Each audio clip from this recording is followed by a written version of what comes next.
हर हर महादेव। महादेव की करुणा कृपा आशीर्वाद हम सभी पर सदैव बना रहे। हर हर महादेव। वक्रतुंड महाकाय सूर्यकोटि समप्रभा निर्विघ्नं कुरु मे देवो सर्वकार्येषु सर्वदा। ओम श्री गणेशाय नमः। ओम सांब शिवाय नमः। त्वमेव माता च पिता त्वमेव बंधुश्च सखा त्वमेव विद्या द्रविणं त्वमेव सर्वं मम देव। हर हर महादेव। अथ चतुर्दशो अध्याय। इस अध्याय में हम दक्ष की 60 कन्याओं और उनके विवाह का वर्णन, माता सती के प्राकट्य और उनकी बाल लीलाओं का दर्शन करेंगे। हर हर महादेव। दक्ष की 60 कन्याओं का विवाह। दक्ष के यहाँ देवी शिवा, सती का प्राकट्य, सती की बाल लीला का वर्णन। ब्रह्मा जी बोले, हे देव मुने, इसी समय मैं लोक पितामह ब्रह्मा भी इस चरित्र को जानकर प्रीति पूर्वक शीघ्रता से वहां पहुंचा। मैंने पूर्व की भांति दक्ष प्रजापति को धैर्य धारण कराया, जिससे वे प्रसन्न हो आपसे पूर्ववत स्नेह करने लगे। हे मुनिवर्य, मैं देवताओं के प्रिय अपने पुत्र आपको प्रेम पूर्वक बहुत धीरज देकर अपने साथ लेकर आश्रम को लौट आया। तदनंतर दक्ष प्रजापति ने मेरी आज्ञा से अपनी स्त्री में 60 सौभाग्यवती कन्याओं को उत्पन्न किया। दक्ष ने आलस्य रहित होकर उन कन्याओं का विवाह धर्मादिकों के साथ जिस प्रकार किया, उसे प्रीति पूर्वक सुनिए। हे मुनीश्वर, उसको मैं कह रहा हूँ। हे मुने, दक्ष ने 10 कन्याएं धर्म को, 13 कश्यप मुनि को और 27 कन्याएं चंद्रमा को विधि पूर्वक दी। 2 कन्याएं अंगिरा तथा कृशाश्वकों और अन्य कन्याएं ताक्षियों को दी, जिनकी प्रसूति परंपरा से यह समस्त जगत व्याप्त है। विस्तार के भय से मैं उनका वर्णन नहीं कर रहा हूँ।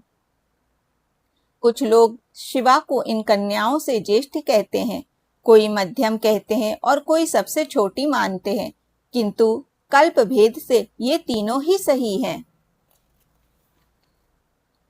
कन्याओं की उत्पत्ति के अनंतर पत्नी सहित दक्ष प्रजापति ने अत्यंत प्रेम से अपने मन में जगदम्बा का ध्यान किया। उन्होंने गदगद स्वर से प्रेम पूर्वक विनय युक्त होकर हाथ जोड़कर बार बार नमस्कार करके उनकी स्तुति की। तब वे देवी संतुष्ट होकर मन में विचार करने लगी कि मुझे अपनी प्रतिज्ञा को पूर्ण करने के लिए वीरणी में अवतार लेना चाहिए। इसके बाद उन जगदम्बा ने दक्ष के मन में निवास किया। हे मुनिसत्तम, उस समय वे अत्यंत शोभित होने लगे। उन्होंने उत्तम शुभ मुहूर्त में अपनी स्त्री में प्रसन्नता पूर्वक गर्भाधान किया। तब वे दयामयी शिवा दक्ष पत्नी के हृदय में निवास करने लगी और दक्ष की स्त्री में गर्भ के समस्त लक्षण प्रकट होने लगे। हे तात, गर्भ में शिवा के निवास के प्रभाव से वे दक्ष पत्नी वीरणी महामंगल स्वरूपा और पहले की अपेक्षा अधिक प्रसन्न चित्त हो गई।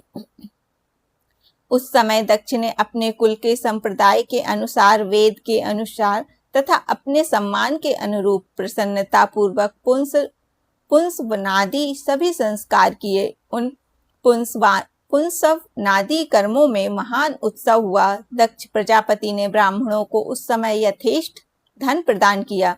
उस समय विष्णु आदि सभी देवगण देवी को वीरणी के गर्भ में आई हुई जानकर प्रसन्न हो गए और वहां आकर उन सब ने लोक का उपकार करने वाली उन जगदम्बा को बार बार प्रणाम करके उनकी स्तुति की। इसके बाद प्रसन्न चित्त होकर वीरणी तथा दक्ष प्रजापति की बहुत ही प्रशंसा कर वे अपने अपने घर चले गए।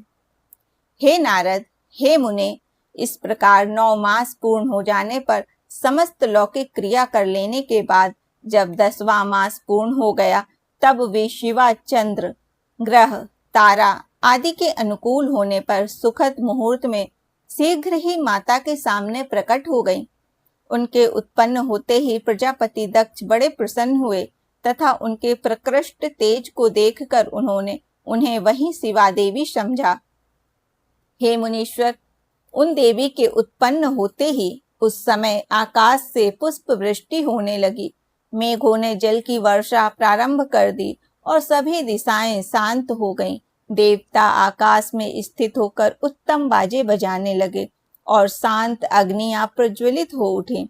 इस प्रकार सभी दिशाओं में मंगल ही मंगल हो गया। वीरणी में उत्पन्न हुई उन जगदम्बा को देखकर दक्ष भक्ति पूर्वक हाथ जोड़कर उन्हें नमस्कार करके स्तुति करने लगे। दक्ष बोले, हे महेशानी, हे सनातनी, हे जगदम्बे, आपको नमस्कार है। हे सत्य स्वरूपिणी, हे महादेवी, मेरे ऊपर दया करें। वेद के ज्ञाता, जिन्हें शिवा, शांता, महामाया, योग निंद्रा तथा जगन्मयी कहते हैं, उन आप हितकारिणी देवी को मैं नमस्कार करता हूँ, जिन्होंने पूर्व काल में ब्रह्मा जी को उत्पन्न कर इस जगत की सृष्टि के कार्य में नियुक्त किया है। उन परमा जगन माता आप महेश्वरी को मैं नमस्कार करता हूँ, जिन्होंने सदा संसार के पालन के लिए विष्णु को नियुक्त किया है। उन परमा जगत माता आप महेश्वरी को मैं नमस्कार करता हूँ, जिन्होंने संसार के विनाश के लिए रुद्र को नियुक्त किया है। उन परमा जगत माता आप महेश्वरी को मैं नमस्कार करता हूँ।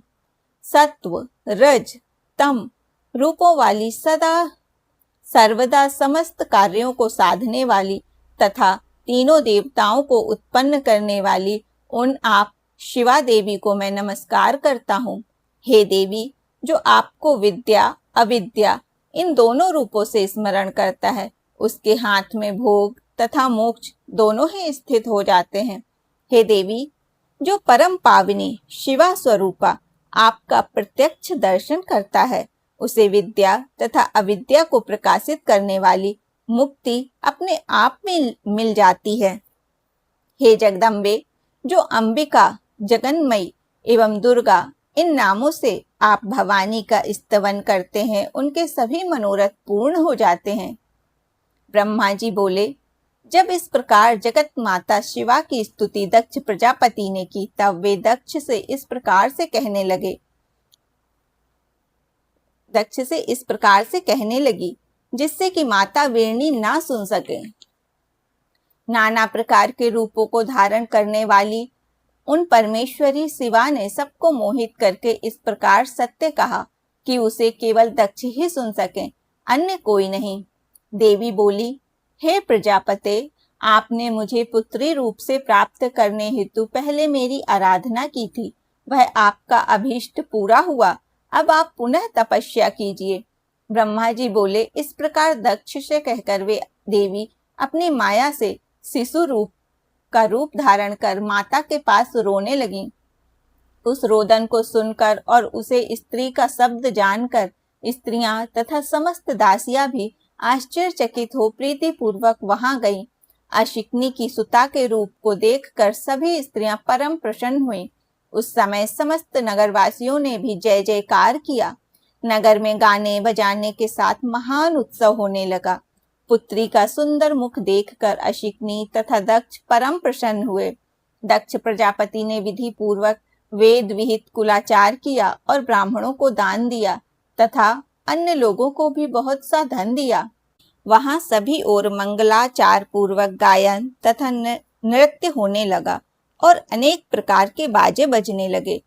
शिवा के जन्म के समय विष्णु आदि सभी देवगण अपने अपने अनुचरों तथा मुनियों के साथ आकर यथाविधि अनेक उत्सव करने लगे। दक्ष कन्या के रूप में अवतरित हुई उन परमेश्वरी जगदम्बा को देखकर देवताओं ने विनय पूर्वक उन्हें प्रणाम किया और अनेक प्रकार के उत्तम स्तोत्रों द्वारा उनकी स्तुति की। सभी देवता प्रसन्न होकर जय जयकार करने लगे और दक्ष तथा वीरणी की विशेष रूप से प्रशंसा करने लगे। दक्ष ने प्रसन्न होकर विष्णु आदि देवताओं की आज्ञा से सभी गुणों से संपन्न होने के कारण उस प्रशस्त अंबिका का उमा यह नाम रखा। उसके बाद लोक में उनके अन्य नाम भी पड़े, जो मंगल करने वाले तथा लोगों के दुख दूर करने वाले थे। उस समय दक्ष प्रजापति ने हाथ जोड़कर विष्णु मुझ ब्रह्मा संपूर्ण मुनियों तथा देवताओं की स्तुति करके भक्ति पूर्वक सभी लोगों का पूजन किया।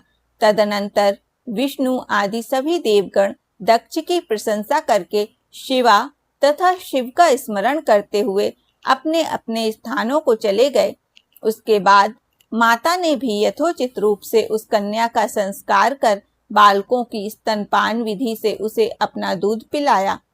महात्मा प्रजापति दक्ष तथा वीरनी ने बड़ी सावधानी के साथ उस कन्या का लालन पालन किया, जिससे वह शुक्ल पक्ष के चंद्रमा की कला के समान प्रतिदिन बढ़ने लगी। हे द्विज श्रेष्ठ, उस कन्या में बाल्यकाल में ही सभी सद्गुण प्रविष्ट हो गए। जैसे चंद्रमा में सभी मनोहर कलाएं अपने आप आ जाती हैं। जब वह सखियों के बीच में जाकर अपने भाव में मग्न होती थी, तब प्रतिदिन शंकर जी की प्रतिमा का बार बार निर्माण करती थी।